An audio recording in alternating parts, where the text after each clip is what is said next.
خوش اومدید به چنل نوالیسم مدرن که درش مبانی عرفان سرخپوستی کاستاندا رو به زبان ریاضی و مدرن آنالیز می‌کنیم.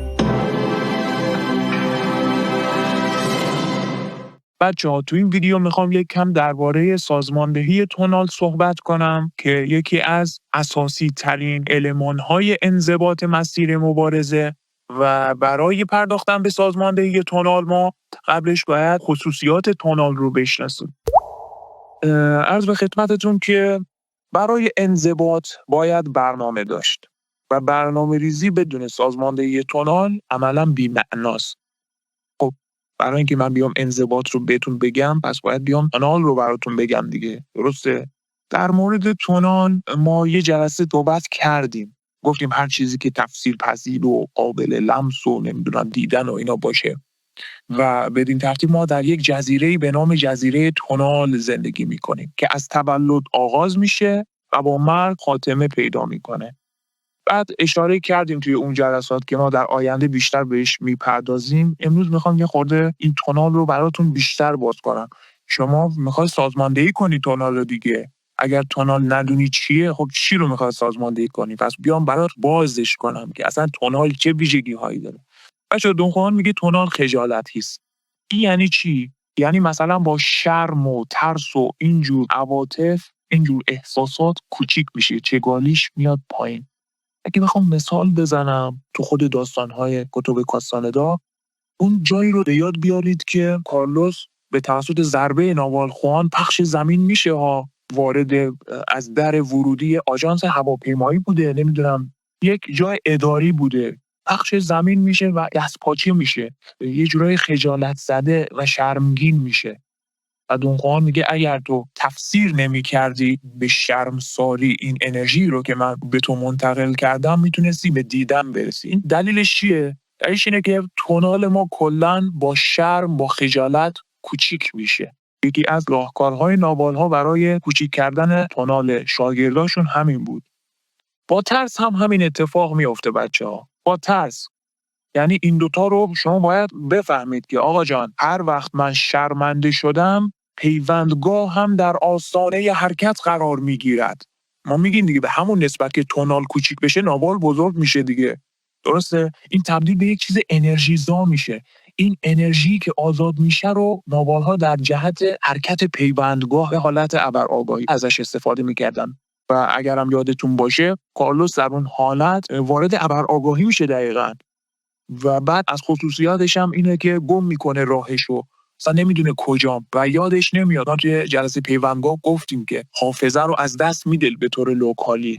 این به خاطر کوچیک شدن توناله، چون پیوندگاه وارد حالت ابرآگاهی میشه دیگه توسط ضربه نابال. اینجا اینطور شده بود. یا حالا موارد شدیدتری هم داشتن، مثلا ترس رو بخوام توی اون قصه نوال خولیان براتون بگم، بلایی که سر همون دونخوان آورد، نمیدونم یادتون هست یا نه، از یه رودخونه‌ای داشتن رد میشدن. حالا نوال خولیان که دیگه اصلا یه استاد بی‌رحم بالفطره است که اصلا براش اهمیت نداریم، البته اون بیننده است و یه ضربه میزنه دونخوان رو پرت میکنه توی رودخونه و همون لحظه از فرط وحشت خروج از بدن اتفاق میفته برای دونخوان. من به دنبال تن خودم میدویدم به موازات رودخونه، حالا جزئیاتش یادم نیست. این مشخصه که تفکیک رخ داده دیگه، یعنی از بدنش جدا شده، بدنش داره تلپ تلوپ توی جریان آب رودخونه همجور میره و این ترسیده میخواد به بدنش برگرده. اینجا نشون میده که به غایت تونالش کوچیک شده، قشنگ یعنی میتونیم بگیم صفر شده و پیوندگاهش وارد دقت دوم شده. الان دونخوان تو کالبد رویاشه، میگه من داشتم میدویدم به دنبال جسدم که توی آب داشت غلط میخورد. دقت میکنید ببینید تا چه حد میتونه ترس تونال رو کوچیک بکنه. پس این خاصیت رو برابر این بدونید.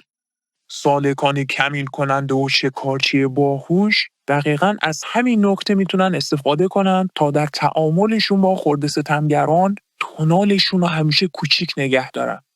بعداً توی مقوله خرده ستمگر بهش میپردازن. یک جایی توی جمع قرار گرفتید، اگر یک کسی شما رو ضایع کرد بدونید که روح شما رو لمس کرده، قشنگ شما رو نوازش داده. دقت میکنید؟ نکته یک. نکته دوم، تونال خود بزرگ بینه. در واقع با خشم چگالی تونال بچه ها بزرگ میشه، برعکس اون شرم و ترسه. دقت میکنی؟ و به همین ترتیب تبدیل به انرژی خار میشه. مثل چی؟ مثل مواجهه با خرده ستمگر. شما اگر تن بدی به اون آزادسازی انرژی خشم، یعنی دروازه خالی رو عد زدی. هرچی انرژی جمع کردی تخلیه میشه. چرا؟ چون بازه دیگه شکاف ارادت باز میشه و دقیقاً یک موجود غیر ارگانیک پرتوهای ارادت رو میمکه. بعد شما احساس میکنی مثلا 2 ساعت بعد از اون دعوا و مرافعه یا داد و فریادی که اتفاق افتاده بود، 2 ساعت بعدش میفهمید که من چقدر خسته‌ام، اصلا چقدر بی‌حالم، حوصله نداری، فقط میخوای بخوابی. این به خاطر اون مکش انرژی بوده که یک نیروی غیر شخصی اونجا قرار گرفته بوده. و جالب اینجاست که فقط از طریق توهم خود بزرگ بینی شما رو تغذیه میکنه. این هم تا اینجا داشته باشید. تفاوت این دوتا شرم و خشم، تفاوتشون چی شد؟ یکی انرژی زاز برای حرکت پیوندگاه، یکی انرژی خاره، دقیقا شما رو اصلا متلاشی میکنه، یعنی از مسیر هوش خارج میکنه. بچه‌ها شما نکته دیگه ای که در مورد تونال باید بدونید اینه که تونال آسیب پذیر است. این نکته اصل کاری که مربوط به قضیه سازماندهی تونال میشه. همه اینا هستن شرطن. ولی خب این قضیه خیلی دیگه بولده. تونال آسیب پذیر است یعنی چی؟ یعنی نیاز داره سرویس بدی بهش. قبلا هم اشاره کردیم. یعنی شما باید دائما سازماندهیش بکنی، مرتبش بکنی، بهش برسی. مثل چی آقا جان؟ مثلا من ناخنام رشد میکنه. نیاز به یک شیء تونالی دارم تا این نیازم رو برطرف بکنم. اون شیء اسمش چیه؟ ناخنگیر. چطور میتونم سازماندهی بکنم؟ یک برنامه میریزم. آقا هفته 1 بار، آقا 2 هفته 1 بار یا هفته 2 بار، چه میدونم، بستگی داره سرعت رشد ناخنت چقدر باشه. سازماندهی من در شرایطی هستش که ناخنگیر توی خونه من فقط توی یه نقطه وجود داره ولا غیر. این یعنی نظم، یعنی ترتیب اشیاء تونال. یعنی من تو زندگیم به هر چیزی یک ترتیب بدم. دقت میکنید؟ و اگر ناخنگیرم سر جاش نباشه یعنی یکی ورش داشته. حالا یا یک موجود ارگانیک یا غیر ارگانیکی ورش داشته. حالا ممکنه یکی دوباره با سوال بپرسه، بگه خب آیا این وسواس نیست؟ ببینید دیگه اینو خودی سالک باید تشخیص بده دیگه. ما جلسه پیش هم یکی از دوستان سوال پرسید. فرض بین نظم و وسواس گاهی اوقات میتونه اندازه یک مو باریک بشه، اما تنها چراغ راهنما خود سالک هستش که میتونه در راستای درک این موضوع از مشاورش هم کمک بگیره. واضحه دیگه. مثلا شما اگه بخوای به تفسیر دامن بزنی، میگه خب مثلا هفته 1 بار ناخن میگیرم. خب پس ماهی میشه 4 بار، در سال هم میشه 12 ضرب در 4 بار از ناخنگیر استفاده میکنه. پس این وسواس تکراره دیگه. خب نه دیگه، این ملایی میشه دیگه. نشد که. این یعنی در دام تفسیر افتادن. اینو دیگه خود سالک و حسب آگاهیش میتونه تشخیص بده که فرق داره با اون کسی که یه لیوان آب میخوره و 10 بار میشورتش. یکی وسواس، اون یکی نظمه.